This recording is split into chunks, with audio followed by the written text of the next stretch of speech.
عظيما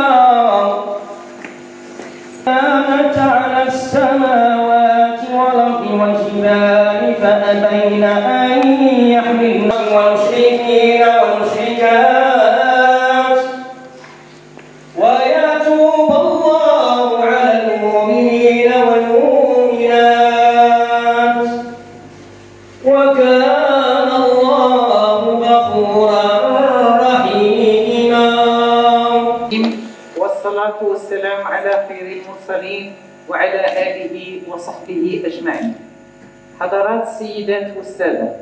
يسعدني في البداية أن أتقدم لكم جميعا بخالص عبارات الشكر والتقدير على تلبيتكم دعوة الحضور في حفل تنصيب السيد يوسف الرنوطي كاتبا عاما لعمالة مقاطعة الحي الحسني قادما من إقليم الحاجب التي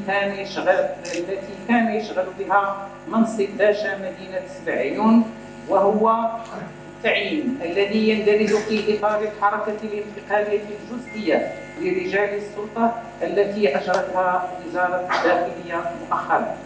والسيد الكاتب العام الجديد من مواليد سنة 1973 بالصويرة، متزوج وله 3 أبناء، وحاصل على الإجازة في الحقوق وعلى دبلوم الدراسات العليا المعمقة وكذا دبلوم المعهد الملكي للإدارة الترابية فوج 38. وقد تقلد خلال مشواره المهني المهام التالية: قائد رئيس الملحقة الإدارية ترموت بإقليم طاطا من 2004 إلى 2008، قائد قيادة جنان بوه اليوسفية من 2008 إلى 2013،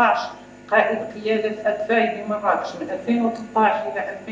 2018، رئيس دائرة تلوين من 2018 إلى 2022، باشا مدينة ميدلت من 2022 إلى 2023، باشا مدينة سبع عيون بإقليم الحاجب ابتداء من 5/8/2023. حضرات السيدات والسادة، لا يخفى عليكم أن هذه الحركة الانتقالية لرجال السلطة تندرج في إطار تعزيز الحكامة المحلية والرفع من نجاعة التدبير الإداري، وتستمد أهميتها من مدى محورية رجل السلطة في تنزيل السياسات العمومية وتتبع تنفيذ البرامج الحكومية ومسايرة الأوراش الخاصة بجميع الاستحقاقات الكبرى التي يقبل المغرب على تنظيمها، وذلك وفق التوجيهات الرشيدة والرؤية المتبصرة لصاحب الجلالة الملك محمد السادس نصره الله، الذي يتطلع إلى بناء مغرب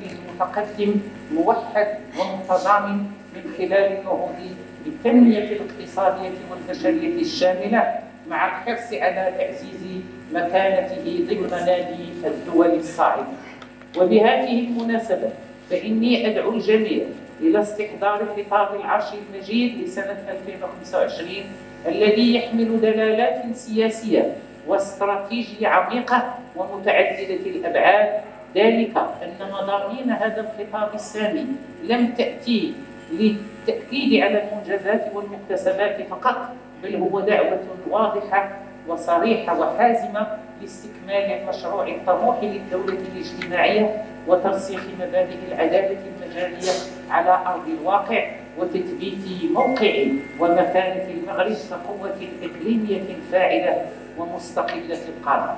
ولهذا فإني أغتنم هذه المناسبة لأذكر الجميع بضرورة الاسترشاد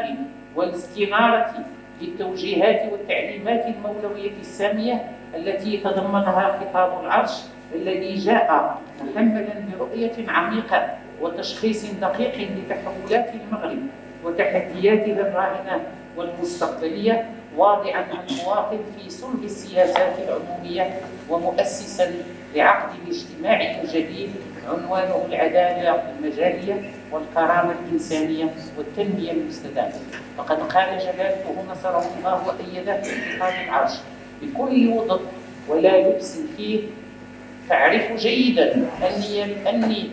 لن أكون راضيا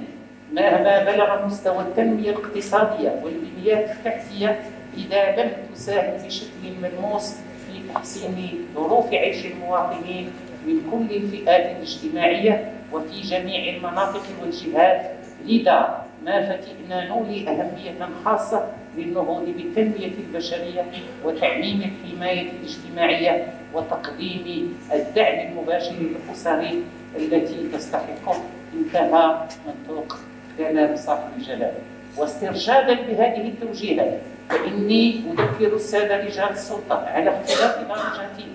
ورتبهم بأن المسؤولية الملقاة على عاتقهم تقتضي منهم اليقظة التامة والتجند الدائم والتزام التواصل مع مختلف الفئات والشرائح الاجتماعية والإنصات إلى مشاكلها في إطار سياسة القرب والمفهوم الجديد للسلطة. وفي هذا السياق وتنفيذا للتوجيهات السامية لصاحب الجلالة الملك محمد السادس نصره الله الرامية إلى جعل التنمية الترابية رافعة أساسية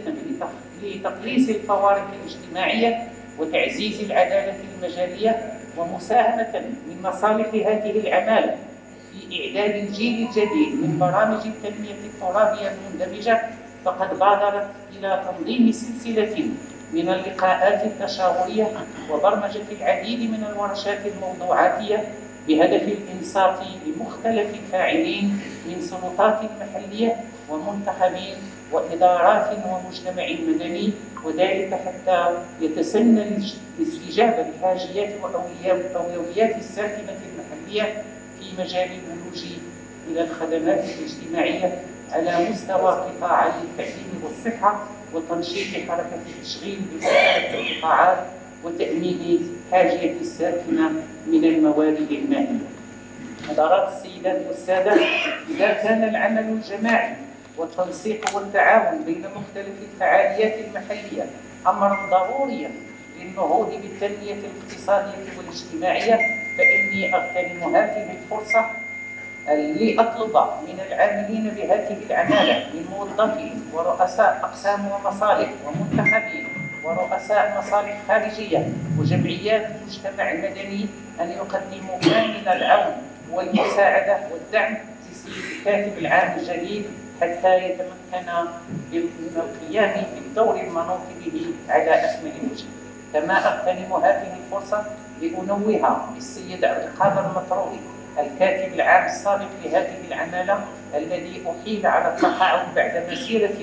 مهنية حافلة بالعطاء والانضباط ومسار إداري مشرف ومتميز جمع فيه بين التفاني والإخلاص في العمل ونكران الذات وبين الخصال الحميدة والخلق الحسن والبعد الإنساني، مما جعل مساره في هذه العمالة يغلب عليه طابع الاحترام والاستقامة والتفاهم مع جميع من تعامل معه. وبمناسبة إحالته على التقاعد فمتمنياتنا له بحياة جديدة مليئة بالسعادة.